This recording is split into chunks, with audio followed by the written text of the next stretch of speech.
What if healing isn't actually the goal?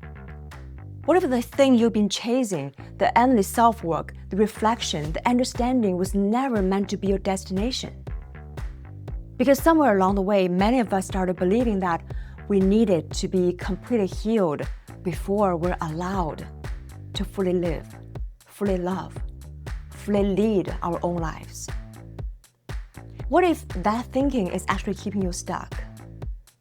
What if the story of "I'm not ready yet" has become the very thing standing between you and the life you actually want?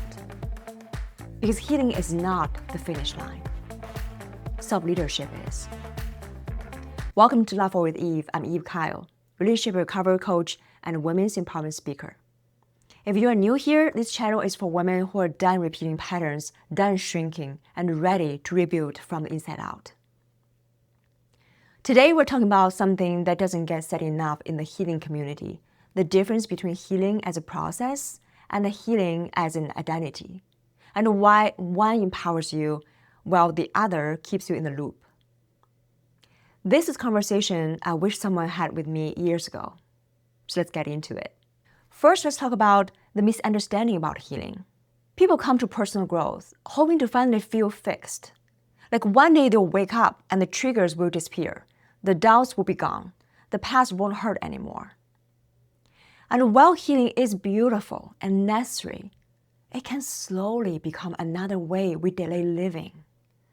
We start asking, am I healed enough yet? Should I wait a little longer before I take a risk? Before I date again? Before I speak up? Before I trust myself? And without realizing it, healing becomes a moving target. The goalpost keeps moving. Because life doesn't stop bringing challenges just because you've done inner work. That's what I call the healing loop. And it's more common than you think. Here are some signs you might be in it. You've been working on yourself for years, but still feel like you are not ready for the next chapter. You understand your patterns intellectually. You can name your attachment style. You know your triggers. But you still struggle to make different choices when it matters. You use healing language to explain why you can't move forward yet. You feel more comfortable in the process of recovery than in the possibility of actually thriving. The healing loop doesn't look like stagnation from the outside. It can look incredibly productive. You are journaling, you are in therapy, you are doing the work. But underneath all of that activity, there's a voice that keeps whispering, not yet. None of this makes you broken. It makes you human. But it does mean something needs to shift. Because healing is not about becoming a person who never struggles. It's about becoming someone who can lead yourself through the struggle. So let's talk about the difference between healing and self-leadership. Here's the distinction that changed everything for me. Healing says, I want to understand why this happened. Self-leadership says, now that I understand, what choice do I make next? Healing looks backward with compassion, and self-leadership looks forward with intention. Healing helps you recognize patterns, and self-leadership helps you decide not to repeat them. And this is such an important distinction because many people stay in analysis mode for years. They know their attachment style, they know their childhood story, they can't explain exactly why they respond the way they do. But knowing isn't the same as leading. Think about it this way. There are 3 women.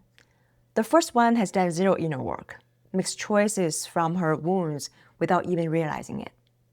The second one, in the healing loop, understands her wounds, but uses that understanding as reason to wait. The third one, practicing self-leadership, understands her wounds and moves forward anyway with awareness and intention. That third woman, that's the one you are becoming. Self-leadership begins the moment you stop waiting to feel perfect and start trusting yourself to choose differently. There was a time in my own journey when healing felt like my full-time job. I wanted to understand everything.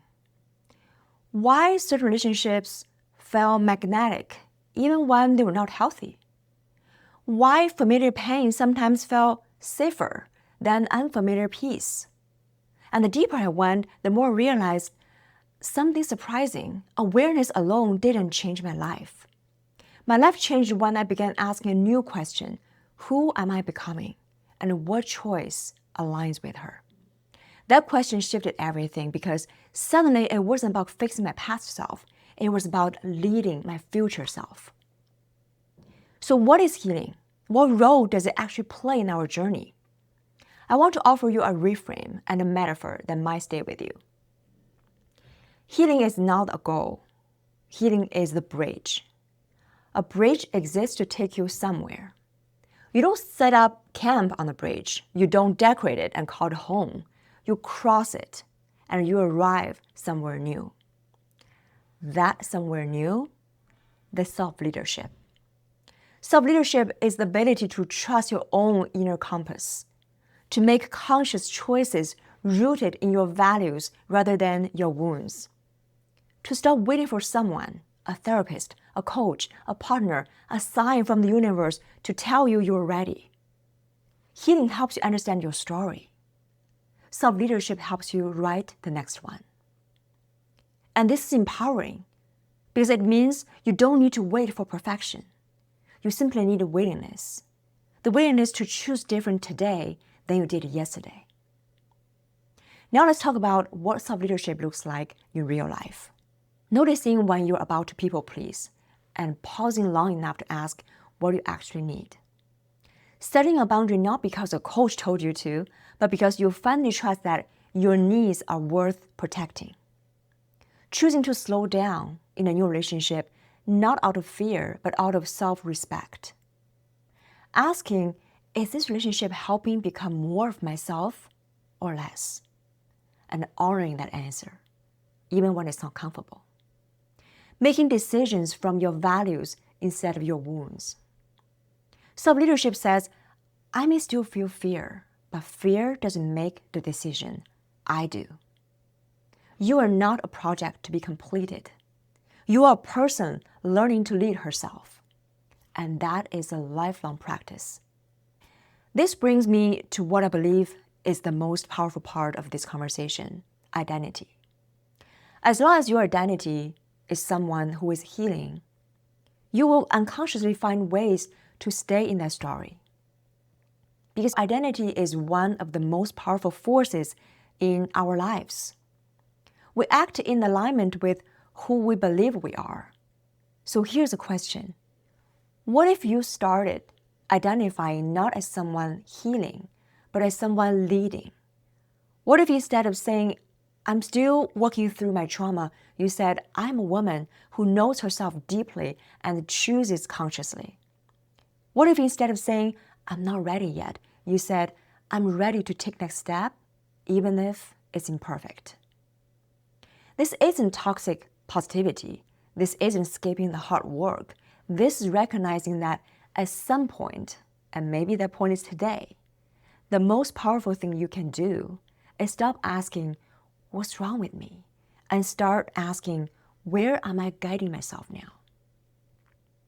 There was a point in my own life where I had to stop identifying as the woman who had been hurt and start identifying as the woman who had learned. And that shift didn't erase my past, but it gave it purpose. So here's the truth I want you to take away with you. You are not a project to complete. You are a person to lead. Healing is the bridge that helps you return to yourself. Self-leadership is what helps you build the life that comes next. And when you shift from what still needs fixing to where am I leading myself now, something powerful happens. You stop living in recovery mode. You start living in creation mode. So if you're watching today and you feel like you're still healing, I want you to hear this.